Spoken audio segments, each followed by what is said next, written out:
kilig sa Kim Paulandia dahil marami sa kanilang supporters ang naniniwalang tila papalapit na ang exciting part sa kwento ni na Kim Chiu at Paulo Avellino.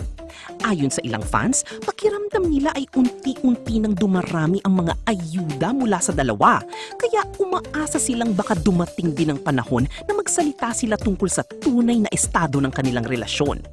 Gayunpaman, marami rin ang nagpapaalala sa kapwa supporters na huwag magmadali o maglagay ng pressure sa Kim Pao.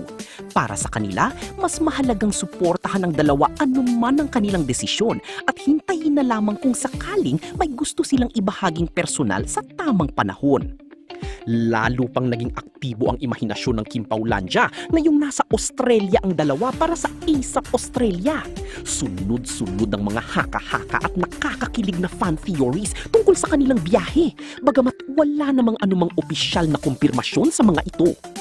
May ilan pang fans na umabot na sa mas malalayong pangarap para sa kanilang mga idolo.